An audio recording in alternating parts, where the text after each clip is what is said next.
சுரதித்து பலப்படுத்தி எங்களோடு கூட கர்த்தர் இன்றைக்கு நீர் பேசும்படிய அடிமையை தாழ்த்தி ஒப்பு கொடுக்கிறேன். உடைய நாம மட்டும் மகிமைப்படட்டும். இயேசுவின் நாமத்தில் செபிக்கிறேன் பிதாவே, ஆமென். இன்று செய்தி என்னன்னு சொன்னால், கர்த்தரை சேவியுங்கள். இன்று செய்தி கர்த்தரை சேவியுங்கள்.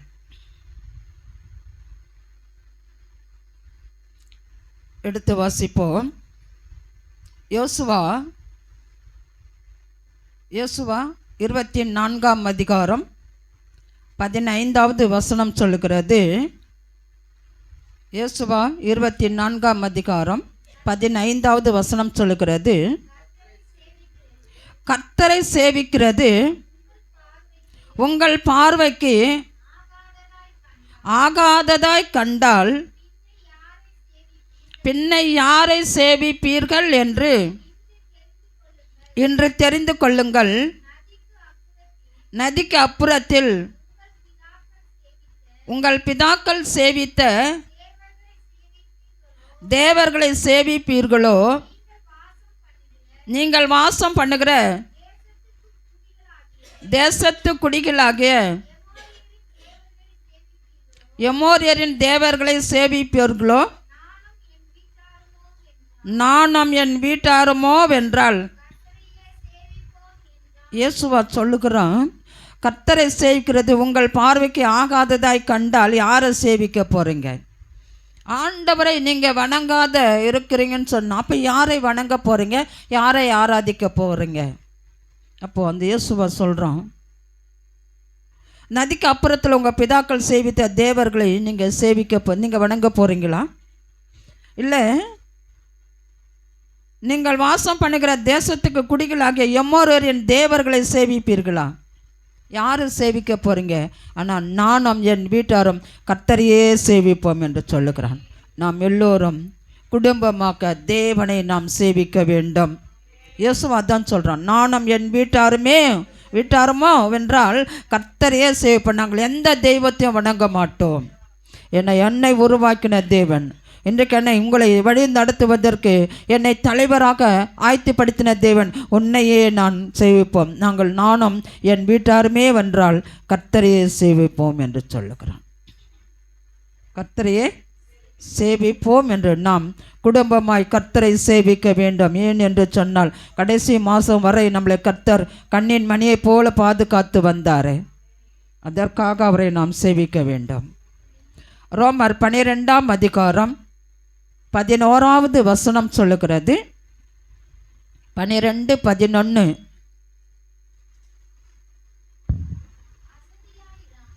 அசதியாயிராமல் ஜாக்கிரதையாயிருங்கள், ஆவியிலே அனலாயிருங்கள், கர்த்தருக்கு ஊழியம் செய்யுங்கள். அசதியாயிருக்கக்கூடாது. ஆண்டவரை ஏற்றுக்கொண்டு அசதியாயிராமல் ஜாக்கிரதையாக இருங்கள். ஏன் சொன்ன, கர்த்தர் நம்மளை வெறுமனமாய் அழைக்கவில்லை. உபத்திரவத்தின் மத்தியிலே தான் நம்மளை கர்த்தர் அழைத்திருக்கிறார். உங்களை தெரிந்து கொண்டு இருக்கிறார். அதனால அசதியாயிராமல் எப்படி இருக்கணுமா? ஜாக்கிரதையாக இருங்கள், ஆவியிலே அனலாக இருங்கள், கர்த்தருக்கு ஊழியம் செய்யுங்கள். அபிஷேகத்தில் அனல் மூட்டி எழுப்ப வேண்டும். அபிஷேகத்தில் எப்படி இருக்கணும்? ஆவியிலே அனல் கொண்டு எழும்ப வேண்டும். அப்போ தாங்க நம்ம ஊழியம் வளரும். ஆவியிலே அனலாக இருக்க வேண்டுமா? நீ ஜபிக்கிற ஜபம் அப்படியே அனல் பறக்கணும். அதுக்காக தான் கர்த்தர் நம்மளை அபிஷேகம் பண்ணி வைத்திருக்கிறார். நம்முடைய ஜபத்துக்கு கர்த்தர் வல்லமை கொடுத்திருக்கிறார். ஏன்னா ஜபத்தை குறித்து தான் இந்த 3 நாளும் நாம் பார்த்து கொண்டு இருக்கிறோம். ஏன்னா ஜபத்தில் இருக்கிற வல்லமை வேறு எதிலுமே கிடையாது. நீ எந்த தெய்வத்தை வணங்கினாலும் அதுக்கு பதிலே கிடைக்காது. நம் ஆண்டவராகிய இயேசு கிறிஸ்துவை வணங்குவதற்கு ஜபந்தான் பவர்ஃபுல். அதை எல்லாவற்றும் தோற்கடிக்கும். ஜபந்தான் எல்லாவற்றும் தோற்கடிக்கும், நம்மை ஜெயிக்க வைக்கும். அதனால் அசதியாயிராமல் ஜாக்கிரதையாய் இருக்க வேண்டும், ஆவியிலே அனலாய் இருக்க வேண்டும், கர்த்தருக்கு ஊழியம் செய்ய வேண்டும். கர்த்தருக்கு ஊழியம் செய்ய வேண்டும். வெளிப்படுத்தல் 7ஆம் அதிகாரம், வெளிப்படுத்தல் 7ஆம் அதிகாரம்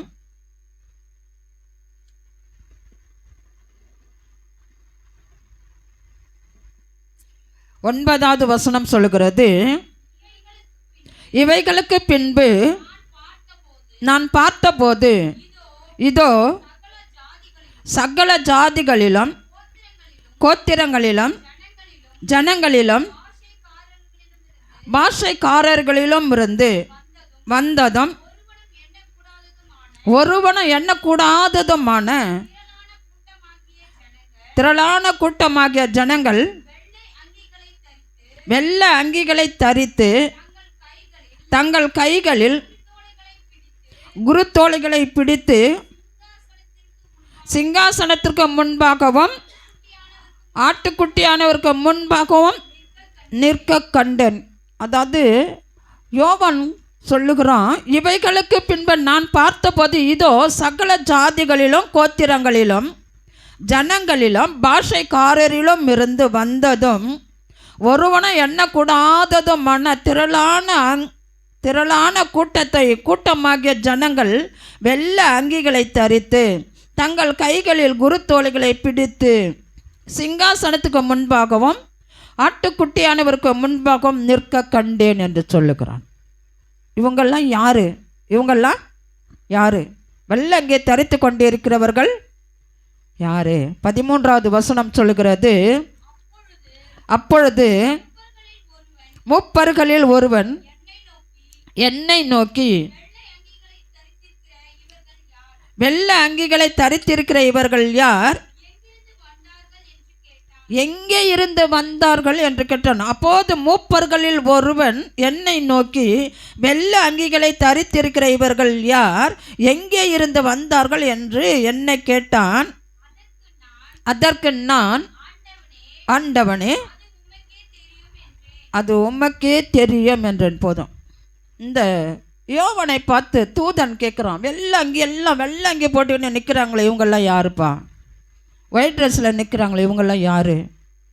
அப்போது இந்த யோவான் சொல்கிறான், ஆண்டவனே எனக்கு தெரியாது, ஆண்டவனே அது எனக்கு தெரியாது, ஆனால் உமக்கு தெரியும், அது உமக்கு தெரியும். அப்போது அவன் இவர்கள் மிகுந்த உபத்திரவத்திலிருந்து வந்தவர்கள், இவர்கள் தங்கள் அங்கிகளை ஆட்டுக்குட்டியானவருடைய இரத்தத்திலே தோய்த்து வெளுத்தவர்கள். அங்கே பதில் சொல்கிறோம், இவங்கெல்லாம் வல்ல உடை தரித்து கொண்டு சிங்காசனத்துக்கு முன்பாக நிற்கிறாங்களே, இவங்கெல்லாம் யாருன்னு கேட்டால் அந்த தூதன் சொல்லுகிறான், இவங்க மிகுந்த உபத்திரவத்திலிருந்து, பாடுகளிலிருந்து, கஷ்டத்திலிருந்து ஆட்டுக்குட்டியானவருடைய இரத்தத்தினால் மீட்கப்பட்டு வெளுத்தவர்கள் தான் இங்கே ஆண்டவருக்கு முன்னாடி நிற்கிறவர்கள். உபத்திரவத்திலிருந்து வந்தவர்கள் இவர்கள் தங்கள் அங்கிகளை ஆட்டுக்குட்டியானவருடைய இரத்தத்திலே தோய்த்து வெளுத்தவர்கள். ஆட்டுக்குட்டியானவருடைய இரத்தத்திலே தோய்த்து வெளுக்கப்பட்டவர்கள் தான் நாம் ஆண்டவருக்கு முன்னாடி நின்று கொண்டு இருக்கிற வெள்ளங்கி தரித்த ஒரு கூட்டம். அதுக்காக தான் ஆண்டவர் நம்மையும் அவருடைய இரத்தத்தினால் நம்மளை கழுவி பரிசுத்தப்படுத்தி வெண்ணாடை தரித்தவர்களாக இன்றைக்கு ஆலயத்துக்கு நம்மளை கொண்டு வந்திருக்கிறார். நம் இருதயம் பரிசுத்தமாக்கப்படும் போது சரீரம் முழுவதும் வெண்மையாக காணப்படும். ஆண்டவருக்கு முன்பாக நாம் எப்படி நிற்க வேண்டுமாம்? வெண்மையாக நிற்க வேண்டும். ஆனபடியால் இவர்கள் தேவனுடைய சிங்காசனத்துக்கு முன்பாக இருந்து இரவும் பகலும் அவருடைய ஆலயத்திலே அவரை சேவிக்கிறார்கள். சிங்காசனத்தின் மேல் வீற்றிருக்கிறவர் இவர்களுக்குள்ளே வாசமாயிருப்பார். ஆனபடியால் இவர்கள் தேவனுடைய சிங்காசனத்துக்கு முன்பாக இருந்து இரவும் பகலும் அவருடைய ஆலயத்தில் அவரை சேவிக்கிறார்கள். சிங்காசனத்தின் மேல் வீற்றிருக்கிறவர் இவர்களுக்குள்ளே வாசம் பண்ணி கொண்டே இருக்கிறார். நம்ம ஆலயத்தில் தேடி வந்து அவரை சேவிக்கும் போது நம்ம இருதயத்துக்குள்ள கர்த்தர் இறங்கி வருகிறவராக இருக்கிறாராம். நமக்குள்ள வாசம் பண்ணுகிற தேவனாக இருக்கிறாராம். அப்போ அந்த மூப்பர்கள் அந்த வெள்ளங்கே தரித்தவர்களுக்குள்ளே வாசமாக இருப்பார் என்று சொன்னால், அவர்கள் இரவும் பகலும் தேவனை தொழுது கொண்டு இருக்கிறபடியினாலே அவர்களுக்குள்ள கர்த்தர் வாசம் பண்ணுகிறார் என்று சொன்னால், நம் ஆண்டவரை தேடும்போது நமக்குள்ள அவர் வாசம் பண்ண அவர் வல்லவராக இருக்கிறார். அவர் வருவதற்கு நாம் தடையாக இருக்கக்கூடாது. நம்முடைய இருதயம் அவரை எப்போதும் வரவேற்பு கொடுக்க வேண்டும், வரவேற்கர்களாக இருக்க வேண்டுமாம். நம்முடைய இருதயம் அவருக்காக காத்து கொண்டு இருக்க வேண்டும். இவர்கள் இனி பசி அடைவதும் இல்லை, இனி தாகம் அடைவதும் இல்லை, வெயிலாவது உஷ்ணமாவது இவர்கள் மேல் படுவதும் இல்லை. ஏன்னு சொன்னால், ஆண்டவர் உனக்குள்ளே வந்துட்டா எவ்வளோ பிரச்சனைகள், எவ்வளோ போராட்டம், நிந்தைகள், அவமானம், பசி, வறுமை எது இருந்தாலும் நமக்கு தெரியவே தெரியாதான். பசியே எடுக்காதான். சாப்பிடாம கூட இருக்கலாம், ஆனால் பசியே இருக்காதான்.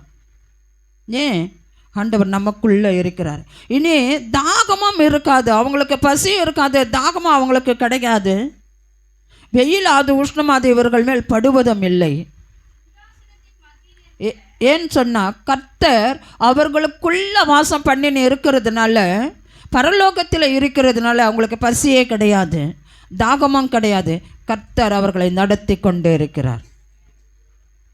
சிங்காசனத்தின் மத்தியில் இருக்கிற ஆட்டுக்குட்டியானவரே இவர்களை மேய்த்து இவர்களை ஜீவ தண்ணீர் உள்ள ஊற்றுகள் அண்டைக்கு நடத்துவார்.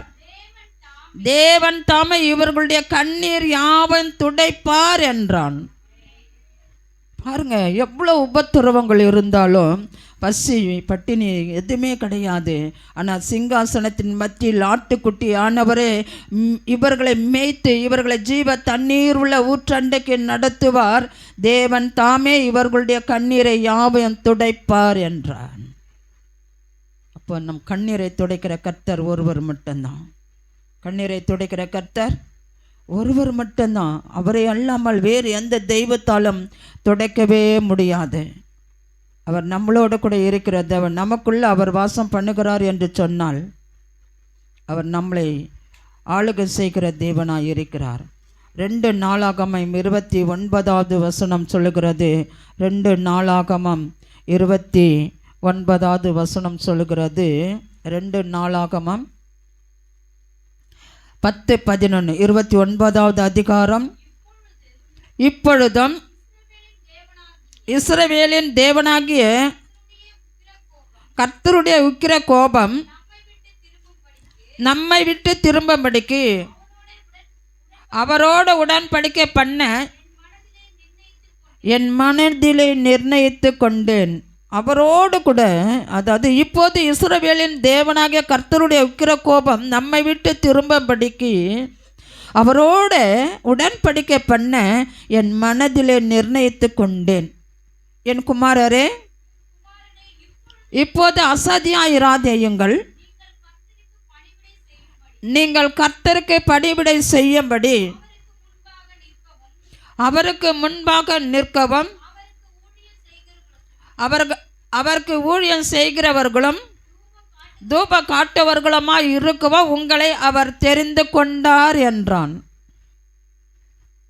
என்ன சொல்றான்? எசேக்கியா சொல்லுவான், கர்த்தருடைய உக்கிர கோபம் நம்மை விட்டு திரும்பும்படிக்கு அவரோடு உடன்படிக்கை பண்ண என் மனதை நிர்ணயித்து கொண்டேன். ஆனால் ஆண்டவரோடு நான் உடன்படிக்கை பண்ண வேண்டும். ஏன் என்று சொன்னால், அவருடைய கோபம் நம்மை விட்டு நீங்குவதற்கு நான் அவரோடு கூட இருக்கணும். என் குமாரரே, இப்போது அசதியாயிராதேயுங்கள். கர்த்தரை ஆராதிக்க எப்பவுமே நாம் அசதியாய் ஆலயத்துக்குள்ளே வரக்கூடாது. நான் அடிக்கடி சொல்கிற வார்த்தை, பயபக்தியோடு கர்த்தருடைய சமூகத்துக்குள்ளே நுழைய வேண்டும். ஆண்டவருடைய சமூகத்துக்குள்ளே. ஏன்னு சொன்னால், நம் பார்த்து வணங்குற தெய்வத்தை நாம் ஆராதிக்கவில்லை, பார்க்காத இருக்கிற தேவனை ஆராதித்து கொண்டே இருக்கிறோம். ஆனால் நாம் அவரை பார்க்கவில்லை, அவர் நம்மை பார்த்து கொண்டே இருக்கிறார். எந்த ஆலயத்தில் எங்கே 2-3 பேர் குடியிருக்கிறார்கள் அந்த இடத்தில் நான் வருவேன் என்று சொன்ன தேவன். கதவை திறந்தாலே போதும், ஆண்டவர் எப்போதும் போல வந்து பலிப்பீடத்தில் காத்து கொண்டே இருப்பார். நாம் தான் தாமதமாக வந்து கொண்டே இருக்கிறோம். ஆனால் ஆண்டவர் சொல்லுகிறார், உடன்படிக்கை பண்ண நான் நினைத்தேன். என் குமாரரே, இப்போது அசதியாயிராதேயுங்கள். எப்படி? அசதியாயிராதேயுங்கள், நீங்கள் கர்த்தருக்கு பணிவிடை செய்யும்படி அவருக்கு முன்பாக நிற்கவும் அவருக்கு ஊழியம் செய்கிறவர்களும் தூப காட்டவர்களுமாய் இருக்கவும் உங்களை அவர் தெரிந்து கொண்டார் என்றான். நம்மளை சாதாரணமாக தெரிந்து கொள்ளவில்லை. உபத்திரவத்தின் மத்தியில் கர்த்தருடைய ஆட்டுக்குட்டியானுடைய இரத்தத்தினாலே தோய்த்து வெளிக்கப்பட்டவர்கள் நாம் ஆண்டவருக்கு ஊழியம் செய்ய வேண்டும். மிகுந்த கண்ணீரோடு நம்ம இப்போ பார்த்தது என்னன்னு சொன்னால் கர்த்தரை சேவியுங்கள் என்ற வார்த்தை பார்த்தோம். ரெண்டாவது பாயிண்ட்டு, மிகுந்த கண்ணீரோடு சோதனையின் மத்தியிலும் கர்த்தரை சேவியுங்கள். மிகுந்த கண்ணீரோடு சோதனையின் மத்தியிலும் கர்த்தரை சேவியுங்கள். அப்போஸ்தலர் 20ஆம் அதிகாரம் 19வது வசனம் சொல்கிறது. அப்போஸ்தலர் 20ஆம் அதிகாரம், வெகு மனத்தாழ்மையோடும் மிகுந்த கண்ணீரோடும் யூதருடைய தீமையான யோசனைகளால் எனக்கு நேரிட்ட சோதனைகளோடும் அப்போஸ்தலனாகிய பவுல் சொல்லுவான், வெகு மனத்தாழ்மையோடும் மிகுந்த கண்ணீரோடும் யூதருடைய தீமையான யோசனைகளால் எனக்கு நேரிட்ட சோதனைகளோடு நான் கர்த்தரை சேவித்தேன். அவனுக்கு வராத பாடுகள் துக்கங்கள் கிடையாது, உபத்திரவங்கள் கிடையாது. பவுல் செய்த ஊழியத்தை போல நம்மளால் செய்யவே முடியாது. அவன் அப்படி சொல்லுகிறான், அவ்வளோ உபத்திரவத்திலும் நான் ஆண்டவருக்கு ஊழியம் செய்கிறேன். சோதனை நான் கர்த்தரை சேவிக்கிறேன், நான் ஆண்டவரை ஆராதிக்கிறேன். எனக்கு எவ்வளோ பாடுகள் வந்தாலும் உபத்திரம் வந்தாலும் நான் ஆண்டவரை விட்டு விலகவே மாட்டேன். ஏன் என்று சொன்னால் என்னை உருவாக்கின தேவன், என்னை தெரிந்து கொண்ட அவருக்கு நான் ஒரு பாத்திரமாக இருக்கிறேன். 31வது வசனம் சொல்லுகிறது, நான் அப்படியானால் ஆனபடியால் நான் 3 வருட காலமாய் இரவும் பகலும் கண்ணீரோடு இடைவிடாமல் அவனவனுக்கு புத்தி சொல்லி கொண்டு வந்ததை நினைத்து விழித்திருங்கள். அதாவது அழகாக சொல்கிறேன் பாரு. ஆனபடியால் நான் 3 வருஷ காலமாய் இரவும் பகலும் கண்ணீரோடு இடைவிடாமல் அவனவனுக்கு புத்தி சொல்லி கொண்டு வந்ததை நினைத்து கொள்ளுங்கள். கர்த்தரை குறித்து அவன் சொல்லுகிற ஒவ்வொரு வார்த்தையை நீங்கள் நினைவு கூறுங்கள் என்று சொல்லுகிறான். நீங்கள் என்ன செய்யணுமா? நினைவு கூறுங்கள். 2 கொரிந்தியர் 2ஆம் அதிகாரம் 4வது வசனம் சொல்கிறது. 2 கொரிந்தியர், அன்றியும் நீங்கள் துக்கப்படும்படிக்கு எழுதாமல் உங்கள் மேல் நான் வைத்த அன்பின் மிகுதியை நீங்கள் அறியும்படிக்கு மிகுந்த வியாகுலமும் மன இடுக்கமும்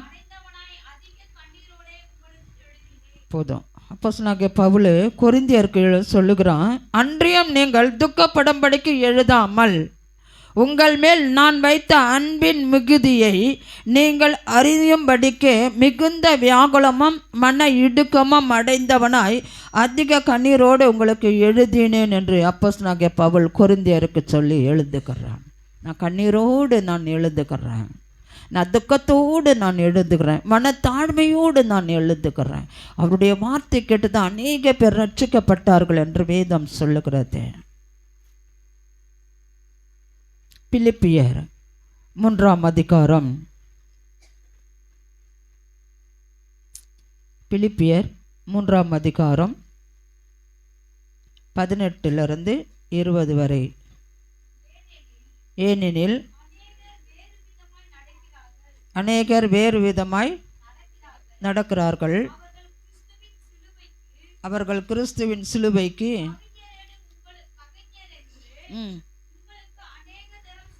உங்களுக்கு அநேக தரம் சொன்னேன், இப்போது கண்ணீரோடும் சொல்லுகிறேன். அவர்களுடைய முடிவு அழிவு,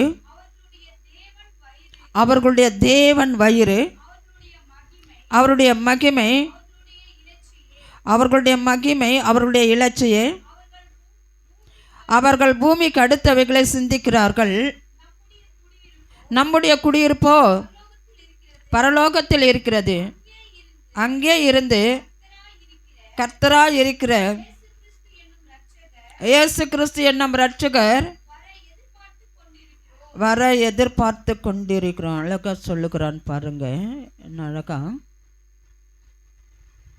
18 ஏனெனில் அநேகர் வேறு விதமாய் நடக்கிறார்கள், அவர்கள் கிறிஸ்துவின் சிலுவையை பகஞ்சர் என்று உங்களுக்கு அநேக தரம் சொன்னேன், இப்போது கண்ணீரோடும் சொல்லுகிறேன், அவர்களுடைய முடிவு அழிவாம்.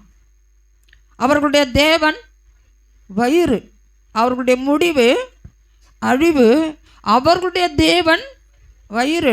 நம்ம ஆண்டவரை சொல்லுகல, பிற தேவனை குறித்து சொல்லுகிறான். அவர்களுடைய முடிவு அழிவு, அவருடைய தேவன் வயிறு. வயிறு யாருக்கு பெருசாக இருக்கும்? ஆமாம், அவங்களுடைய தேவன் வயிறம் பாருங்க. அந்த கடைசியில் முடிவு அழிவில் கொண்டு போய் விட்டுறோமா. ஆனால் நம்ம தேவன் அப்படி அல்ல. அவர்களுடைய தேவன் வயிறு, அவருடைய மகிமை அவருடைய இலட்சியே. அவர்கள் பூமிக்கு அடுத்தவைகளை சிந்திக்கிறார்கள், பூமிக்கு அடுத்தவைகளை அவர்கள் சிந்தித்து கொண்டு இருக்கிறார்கள். நம்முடைய குடியிருப்பு எங்கே இருக்கிறது? நம்முடைய குடியிருப்பு எங்கே இருக்கிறது? பரலோகத்தில் இருக்கிறது. அங்கே இருந்த கர்த்தராக இருக்கிற இயேசு கிறிஸ்து என்னும் இரட்சகர் வர எதிர்பார்த்து கொண்டு இருக்கிறோம். பரலோகத்திலிருந்து தேவன் எப்போ வருவார் என்று எதிர்பார்த்து கொண்டு இருக்க வேண்டுமா? கர்த்தர் எப்போது வருவார் என்று சொல்லி எதிர்பார்த்து கொண்டு இருக்க வேண்டும்.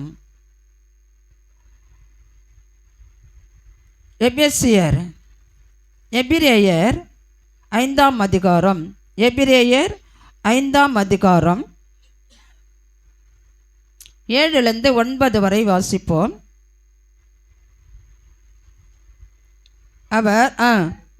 அவர் மாமிசில் இருந்த நாட்களில்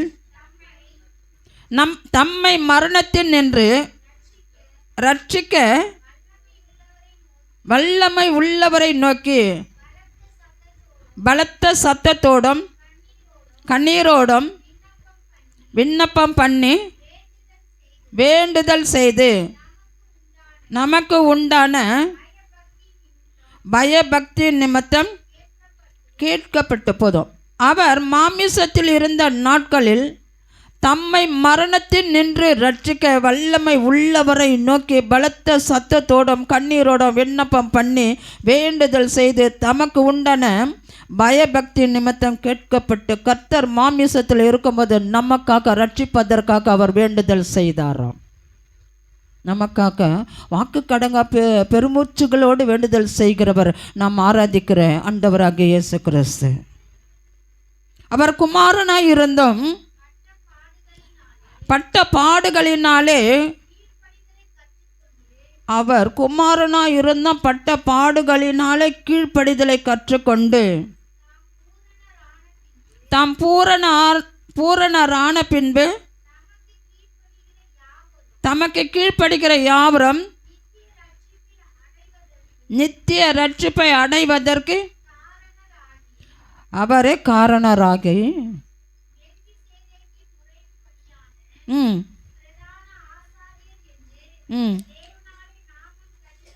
போதும்.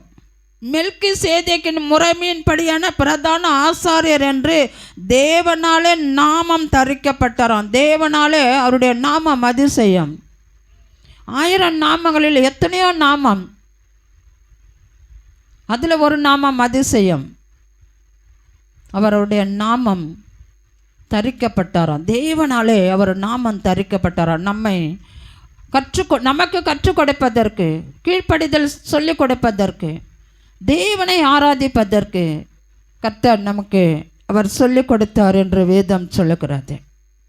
ரோமர் 8ஆம் அதிகாரம் 35 ரோமர் 8ஆம் அதிகாரம். உமது நிமித்தம் எந்நேரமும் கொல்லப்படுகிறோம், அடிக்கப்படும் ஆடுகளைப் போல எண்ணப்படுகிறோம் என்று எழுதியிருக்கிறபடி நேரிட்டாலும் கிறிஸ்துவின் அன்பை விட்டு நம்மை பிரிப்பவன் யார்? உபத்திரவமோ, வேகுலமோ, துன்பமோ, பசியோ, நிர்வாணமோ, நாச மோசமோ, பட்டயமோ, இவை எல்லாவற்றிலையும் நாம் நம்மில் அன்பு கூறுகிறவராலே முற்றும் ஜெயம் கொள்ளுகிறவர்களாய் இருக்கிறோமே. இவை எல்லாவற்றிலும் நாம் நம்மில் அன்பு கூறுகிறவர்களாலே முற்றிலும் ஜெயம் கொள்ளுகிறவர்களாய் இருக்கிறோமா. பாருங்கள், கிறிஸ்துவின் அன்பை விட்டு அன்பை பிரிப்பவன் யார்? உபத்திரமோ, வியாகுலமோ, துன்பமோ, பசியோ, நிர்வாணமோ, நாசமோசமோ, பட்டயமோ, இது எல்லாவற்றிலும் இந்த கர்த்தர் நம்மை மீட்டெடுக்க அவர் வல்லவராக இருக்கிறார். எத்தனை பட்டயம் உனக்கு வந்தாலும் நீங்கள் பயப்பட தேவையில்லை. எவ்வளோ நாசமோசம் வந்தாலும் நீங்கள் பயப்பட தேவையில்லை. உங்களுக்கு படுகுழி வெட்டணும்னு நினச்சாலும் பயப்பட தேவையில்லை. எல்லாவற்றிலிருந்து உங்களை மீட்டெடுக்க கர்த்தர் ஒருவர் நமக்காக அவர் பிறந்திருக்கிறார். ஏன்னா உங்களுக்கு ஜெயத்தை கொடுத்து உங்களை வாழ வைப்பதற்காக. அவரை விசுவாசிக்கிறவர்கள் ஒருபோதும் வெட்கப்பட்டு போனதில்லை. அவரை விசுவாசிக்கிறவர்கள் ஒருபோதும் வெட்கப்பட்டே போனதில்லை. உயர்வானாலும், மரணமானாலும், ஜீவனானாலும், தேவ தூதர்களானாலும், அதிகாரங்களானாலும், வல்லமைகளானாலும், நிகழ்காரியங்களானாலும், வரும் காரியங்களானாலும், உயர்வானாலும், தாழ்வானாலும், வேறு எந்த சிருஷ்டி ஆனாலும் தம்முடைய கர்த்தராகிய கிறிஸ்து இயேசுவின் உள்ள தேவனுடைய அன்பை விட்டு நம்மை பிரிக்க மாட்டாது என்று நிச்சயித்து இருக்கிறேன். எவ்வளோதான் உயர்வாக இருக்கட்டும், அது தாழ்வாக இருக்கட்டும், வேறு எந்த சிருஷ்டியாக இருந்தாலும் நம்முடைய கர்த்தராகிய கிறிஸ்து இயேசுவில் உள்ள தேவனுடைய அன்பை விட்டு நம்மை பிரிக்க மாட்டாது என்று விசுவாசித்து இருக்கிறேன் என்று அப்போஸ்தலனாகிய பவுல் சொல்லுகிறான். ரோமருக்கு எழுதுகிற நிருபத்தில் அந்த வார்த்தையை சொல்லுகிறான். நம்ம எவ்வளோதான் நமக்கு உபத்திரம் வந்தாலும், கொஞ்சம் நம்ம தூரம் போனாலும், ஆனால் ஆண்டவர்கிட்ட நாம் நெருங்கி வருகிறவர்களாக இருக்கிறோம். 1 தெசலோனிக்கேயர் 1ஆம் அதிகாரம் 6-7 சொல்கிறது. 1 தெசலோனிக்கேயர் 1ஆம் அதிகாரம் 6-7. நீங்கள் மிகுந்த உபத்திரவத்திலே பரிசுத்த ஆவியின் சந்தோஷத்தோடு திருவசனத்தை ஏற்றுக்கொண்டு எங்களையும் கர்த்தரையும் பின்பற்றுகிறவர்களாகி இவ்விதமாய் மக்கெதோனியா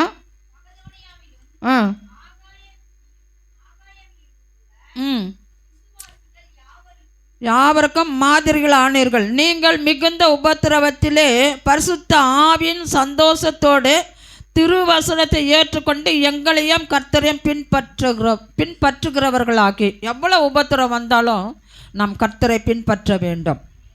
எவ்வளோ பாடுகள் வந்தாலும், நிந்தைகள் வந்தாலும் ஆண்டவரை பின்பற்ற வேண்டுமாம். இவ்விதமாய் மக்கெதோனியாவிலும் அகாயாவிலும் உள்ள விசுவாசிகள் யாவருக்கும் மாதிரிகள் ஆனீர்கள். என்னவானீர்கள்? என்ன எப்படி எனில் உங்களிடத்தில் இருந்த கர்த்தருடைய வசனம் மக்கெதோனியாவிலும் அகாயாவிலும் தொனித்ததும் அல்லாமல் நாங்கள் அதை குறித்து ஒன்றும் சொல்ல வேண்டியதாக இராதபடிக்கு தேவனை பற்றிய உங்கள் விசுவாசம் எங்கே பிரசித்தமாயிற்று. கரங்களை தட்டி தேவனை மகிமைப்படுத்துவோமே. கர்த்தர் நல்லவர். நீங்கள் விசுவாசிக்கிற உங்கள் விசுவாசம் உங்கள் சுற்று வட்டாரத்தில் இருக்கிற எல்லா இடத்துலையும் தொனிக்க வேண்டும். அதை தான் ஆண்டவர் உங்களை தெரிந்து கொண்டு இருக்கிறார். அதுக்காக தான் ஆண்டவரை நம் மிகுந்த கண்ணீரோடு சோதனையில் கூட கர்த்தரை சேவிக்க வேண்டுமாம். கர்த்தர் இன்றைக்கு கொடுத்த இந்த வார்த்தைக்காக ஆண்டவரை எவ்வளவுதான் இருந்தாலும் அதை நீர் எங்களுக்கு ஜெயத்தை கொடுக்கிற தேவனாக இருக்கிறீர். நாங்கள் ஜெபிக்கிற அந்த ஜெபம் அநேகருக்கு அது ஜெயதுணையாக கர்த்தர் இருக்க முடியாது. நாங்கள் ஜெபிக்கிறோம்.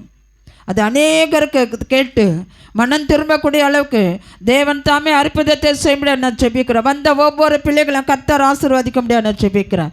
மூடி மறைத்து கொள்ளுங்க, பெரிய காரியத்தை செய்வீராக. இயேசுவின் நாமத்தில் ஜெபிக்கிறேன் பிதாவே. ஆமென் ஆமென் ஆமென். ஸ்தோத்திரிக்கணும். அப்படியாக ருசியாக நம்ம எல்லாரும் முழங்கால் படிட்டு கர்த்தர் சமூகத்தில் நம்மளை ஒப்பு கொடுத்து, ஆண்டவரே இந்த ஆண்டு முழுவதும் எங்களை நடத்தி வந்தீரே, உமக்கு நன்றி செலுத்துகிறோம் அப்பா.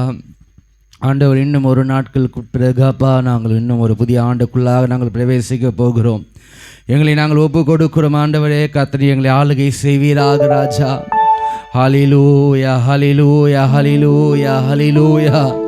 ஆண்டவரே உம்முடைய பிரசன்னம் எங்களை ஆளுகை செய்யட்டும். ஆண்டவரே அப்பா வருகிற ஆண்டவரே புதிய ஆண்டில் அப்பா ஒரு புதிய வார்த்தை கொண்டு ஆண்டவரே எங்களை ஆசீர்வதிப்பீராக. இந்த ஆண்டில் கொடுத்த வாக்குத்தத்தம் ஆண்டவரே கர்த்தரை நிறைவேற்றி கொடுத்தீரே, உமக்கு நன்றி செலுத்துகிறோம், நன்றி செலுத்துகிறோம், நன்றி செலுத்துகிறோம் ஆண்டவரே. இன்னும் தாமதமாக இருக்குமானால் ஆண்டவரே நாளை தினத்தில் கர்த்தர் ஆண்டவரே இந்த வார்த்தைகளை கர்த்தரை நிறைவேற்றுவீராக. எங்களை ஒப்பு கொடுக்கிறோம், பரிசுத்தப்படுத்துங்க, ஆளுகை செய்வீராக ஆண்டவரே. இந்த ஆண்டு முழுவதும் நீர் காத்து வந்ததற்காக ஆண்டவரே முழு மனதோடு கூட நன்றி செலுத்துகிறோம். ஒரு குறைவில்லாமல் ஆண்டவர் எங்களை நடத்தி வந்ததற்காக நன்றி செலுத்துகிறோம். குறைவுகள் மத்தியிலும் ஆண்டவரே எங்களுக்கு வேண்டிய தேவையை கர்த்தர் சந்தித்தீரே, உமக்கு நன்றி செலுத்துகிறோம் ஆண்டவரே. முழு மனதோடு எங்களை அர்ப்பணித்து எங்களை தாழ்த்தி எங்களை வெறுமையாக்குகிறோம். தொடர்ந்து ஆண்டவரே புது வருடத்தில் ஆண்டவரே முழு இதயத்தோடு நாங்கள் ஆராதிக்க கர்த்தரை உதவி செய்வீராக. ஒவ்வொரு சபைகளிலும் தேவ மகிமை வெளிப்பட கர்த்தர் உதவி செய்வீராக. அன்றன்று சபைக்கு வேண்டிய வாக்குத்தத்தங்களை கர்த்தரை ஆசீர்வதித்து நிறைவேற்றுவீராக. எங்களை தாழ்த்துகிறோம், ஒப்பு கொடுக்கிறோம், பெரிய காரியங்களை செய்வீராக. ஆண்டவரே ஸ்தோத்திரிக்கிறோம், நாம மகிமைப்படுவதாக. எங்களை தாழ்த்தி ஒப்பு கொடுக்கிறோம், இயேசு மூலமாக இருக்கிற ஜீவனுடைய நல்ல பிதாவே, ஆமென் ஆமென். சேர்ந்து சொல்லும், என் ஆத்துமாவே கர்த்தரை ஸ்தோத்திரி, என் முழுமையோட பரிசுத்த நாமத்தை ஸ்தோத்திரி. என் ஆத்துமாவே கர்த்தரை ஸ்தோத்திரி, அவர் செய்த சகல உபகாரங்களை மறவாதே. ஆமென் ஆமென் ஆமென். கர்த்தராகிய இயேசு கிறிஸ்துவின் கிருபையும் பரிசுத்த ஆவியானுடைய அன்பும் அந்நிய ஐக்கியமும் சமாதானமும் என்றும் என்றும் எப்போதும் நம்மளோட கூட இருப்பதாக. ஆமென். அல்லேலூயா, அல்லேலூயா, அல்லேலூயா. கர்த்தர் வந்த ஒவ்வொரு பிள்ளைகளை கர்த்தர் நிறைவாய் ஆசீர்வதிப்பாராக. பிதா குமாரன் பரிசுத்த ஆவியின் நாமத்தினால் இவர்களை நான் வாழ்த்துகிறேன், இவர்களை நான் ஆசீர்வதிக்கிறேன். உம்முடைய ஆசீர்வாதம் இந்த பிள்ளைகளின் சரசின் மீது தங்குவதாக. ஆமென் ஆமென். ஒருவருக்கொருவர் சமாதானத்தை அறிவித்துக் கொள்ளுங்கள். God bless you.